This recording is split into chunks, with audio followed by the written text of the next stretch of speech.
The gray sky cast shadows Arlington National Cemetery, where hundreds of white tombstones line up neatly on the withered grass. The bitter cold of November seemed to seep into every breath, seeping through the fabric of the military uniforms of the soldiers standing solemnly. No one said anything. There was only the sound of the wind blowing through the bare tree branches, mixed with the soft sobs of some family members. In front, one coffin draped with the national flag lying neatly on a wooden pedestal, surrounded by soldiers in the honor guard. All eyes turned to it, the simple wooden box but heavy with pain. The resting place of Lieutenant Colonel Mark Evans, a brave warrior who died on a distant battlefield. General Maxwell Reed standing motionless in front of the coffin, hands clasped tightly in white gloves. He was a tall, majestic man with a perfect, spotless uniform. The 4 silver stars on his shoulder blades glittered in the fading light of the winter day, proving his status, one of the highest-ranking commanders in the United States military. Under dark sunglasses, his eyes contained a deep sadness. Reed witnessed at death on the battlefield, had commanded the toughest campaigns. But this time was much more painful. Mark Evans is more than just a subordinate. He was an excellent soldier, a devoted teammate, someone Reed had mentored since he was an enthusiastic young soldier. From his early days of training to becoming a resilient officer, Evans was always loyal to duty and country. But today, instead of standing together on the front line, he had to say goodbye to him for the last time. In the distance, one woman in black dress clutching the folded American flag tightly in her lap. That's Mark Evans' wife. Her hands trembled, her fingers clutching the piece of fabric as if it were the only thing left of her late husband. Tears fell silently, but she tried not to make a sound, remaining strong in front of their young son, a boy not old enough to fully understand the loss, but already feeling the emptiness in his mother's heart. From the rows of seats reserved for senior officers, Evans's generals and former comrades sat thoughtfully, their faces solemn but painful. They knew that this soldier deserved all the respect the army could give him. Footsteps rang out as the honor guard prepared to perform farewell shot. General Maxwell Reed took a deep breath, straightened his back, preparing for the last moments of the soldier he respected. The ceremony is about to end. But with Reed, this pain will last forever. General Maxwell Reed walked slowly closer to the coffin covered with the national flag.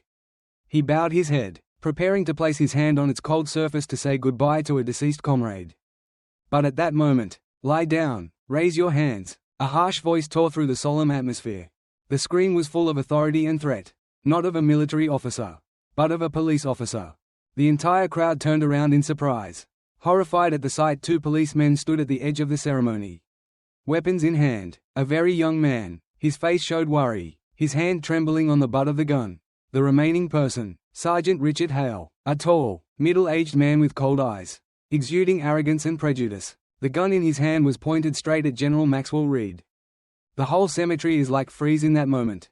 A series of shocked looks passed each other, army officers, honor guard soldiers, Lieutenant Colonel Mark Evans' family, all were transfixed by the unbelievable scene.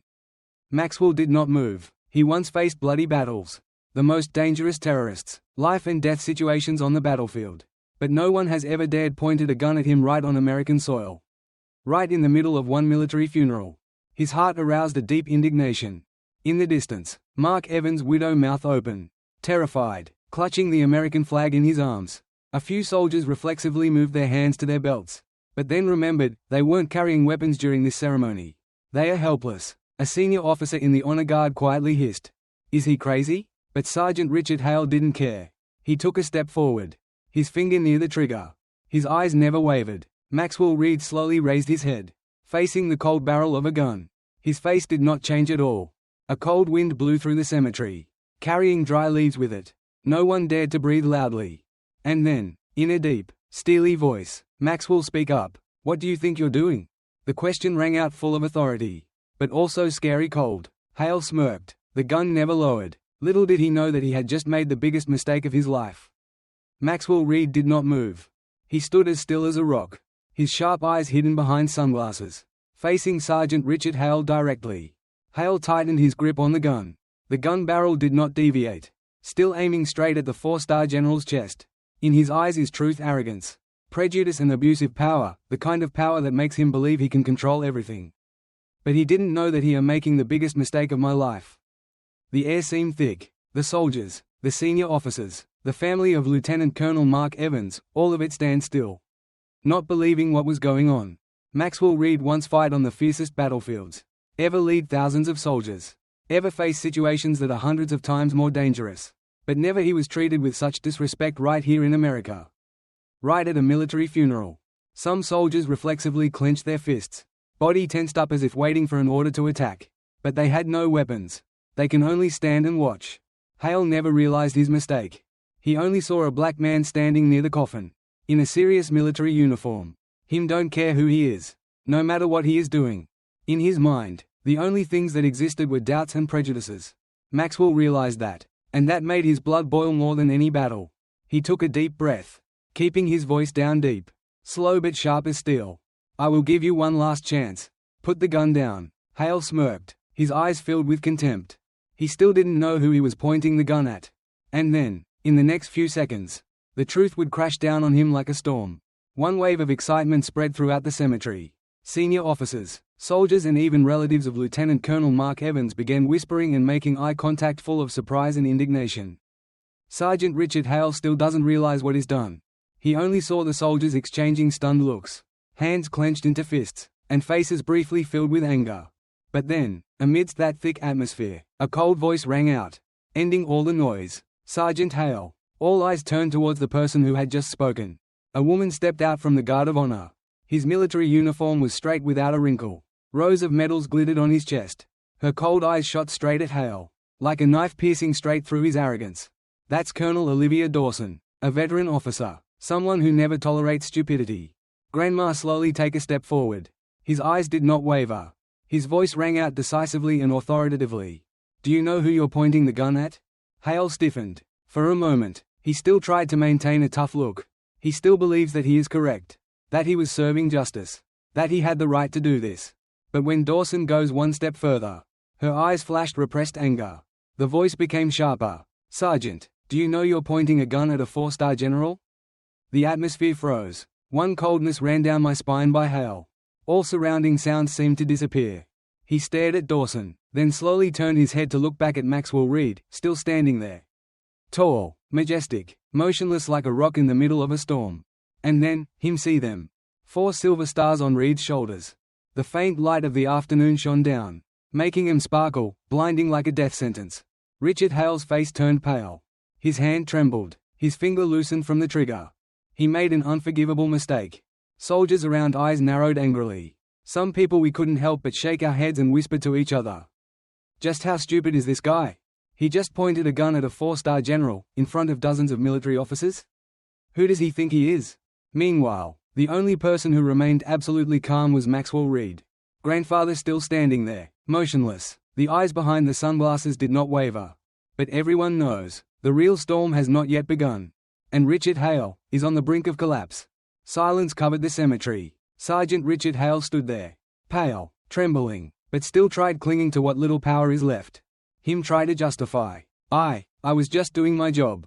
You stood too close to the coffin, whispering something. I think you are doing something suspicious. His words echoed in the empty space. No one reacted, no one agrees. Everyone just looked at him. Not indignant, no screaming, only cold contempt, causing him feel more naked than ever. Already, a deep but razor-sharp voice rang out, breaking the silence. You saw me. Hale was startled. General Maxwell Reed slowly take a step forward. Eyes hidden behind dark sunglasses seemed to pierce straight into his soul. You saw me, saw the color of my skin, and immediately saw me as a threat. Hale swallowed. He wanted to refute, wanted to deny, but his mouth just opened without uttering a word. Because he knew it was true. Everyone knows it too. The military officers present here all realize the nature of the problem. This is not a misunderstanding. It's not a thing reasonable doubt. It's prejudice. It's a blatant abuse of power. And now, he could no longer avoid it. Cold sweat ran down Hale's temples. I felt the collapse surrounding me. All around, soldiers in a guard of honor stand still. Sharp eyes, instinctively clenched hands. Some people looked at him like he was a stain on their ranks. Hale had never felt so small and alone. Throughout his career, he always believed that he has absolute power, that he can do anything without being responsible. But now, in front of a 4-star general, in front of dozens of high-ranking military officers, in front of people who had devoted their lives to honor and loyalty, his power has vanished. Maxwell Reed no need to shout, no need to threaten. Just a simple sentence is enough to expose Hale's true nature. And Richard Hale, I'm sinking deeper into my own fear. The cemetery space was engulfed in silence. There is only the sound of the cold wind blowing through the white tombstones, carrying with it the breath of justice. Sergeant Richard Hale stood frozen. His face was pale, sweat beaded on his forehead. But there's no turning back anymore. And then, a tough voice rang out, ending everything. Sergeant Hale, you are under arrest for abuse of power, threatening a senior officer and unlawful use of force. House opened his eyes wide and turned his head in panic. But only see two military police been standing right behind him ever since. They did not hesitate. Don't delay. Lock the number. One. A pair of cold handcuffs tightened his wrists. House take a deep breath. Shiver when realized the unthinkable just happened. He, who always believed he could do anything with impunity, had everything taken away. Him handcuffed. Right in front dozens of high-ranking officers. Right in the middle a solemn ceremony. Right before your eyes the resentment and contempt of the soldiers he was supposed to respect. No one spoke up in defense. No one. When he looked around, looked for help, all he saw was just that cold silence. The young officer who had accompanied him, who had hesitated from the beginning, now just stood still. His face downcast. He knows. He lost. House struggling. Trying to struggle. Not. You can't do this. I just did my duty. But no one listens anymore. Justice spoke up. And the day that Richard Hale thinking that he can abuse his power without being held accountable, has officially ended. Heavy footsteps echoed on the wet ground. Two military police escort Richard Hale past the row of benches, toward the patrol car parked at the cemetery gate. No one said a word. No one intervened. No one stood up to defend him. He was abandoned. House looked around desperately. His eyes glanced over each familiar face, the officers and comrades who worked with him, laughed with him, and stood on the same front line. But no one looked back at him. Surname either turn away, or look at him with cold and contemptuous eyes. House he opened his mouth to say something, a plea, an explanation, but no one cared. All have witnessed his decadence. And no one wants to have anything to do with him anymore. The police car door opened. One of two military police gently pressed his head down, forcing him into the back seat of the patrol car. The door slammed shut. Outside, Maxwell Reed still standing still, quietly observing. House eyes glued to him through the car window, looked at the man who had failed him. But Reed didn't look back. Because for him, Richard Hale was no longer important. House leaning back in the chair, breathing heavily, his handcuffed hands tightened until it turned white. For the first time in his life, he felt real fear. He lost everything: job, power, respect, free. Him bowed his head, closed his eyes, tried to calm himself, but in vain, because he knew, from the moment he pulled out the gun at the cemetery, his life has completely collapsed. The sound of the patrol car's engine faded away, then disappeared. But Maxwell Reed, don't turn your head to look. Richard Hale was taken away. But that didn't matter. Grandfather, take a deep breath. Adjust your white gloves and return to the ceremony. This is the most important thing. Lieutenant Colonel Mark Evans deserves a dignified farewell, untainted by abuse of power and prejudice. Reed walked towards the coffin covered with the national flag, knelt down, gently placing his hands on the cold wooden surface. A soldier has fallen, a man who devoted his entire life for honor, for his country, for the values that the army represents. But he never died in the memories of his comrades. A slow nod, a goodbye, no need to say it out loud. Continue performing the ritual. Maxwell's voice rang out warm, firm, a command, but also a statement that this ceremony cannot be interrupted. Guard of honor nodded, quickly getting into position. The sad bugle sounded, melody of taps spread in space, echoing through rows of pure white tombstones. 3 farewell shots were fired. The American flag was solemnly folded, corner by corner, before being placed in the hands of Evans' widow. Everything is back in its right place. 3 days later, news spread throughout the media. Sergeant Richard Hale has been officially fired, facing criminal charges. The headlines were everywhere. Analytical articles, blatant abuse of power, disrespect for the military, the vices of the system that this event exposed. But Maxwell Reed doesn't care. Grandfather, turn off the TV. Put the remote on the table. House has self-destructed. Justice has spoken, and he will pay the price. But here just a small battle. Because out there are still a lot of guys like Hale. Still many battles to fight. Maxwell Reed never stopped. Because justice does not come naturally, it must be earned, little by little. And you will continue to fight.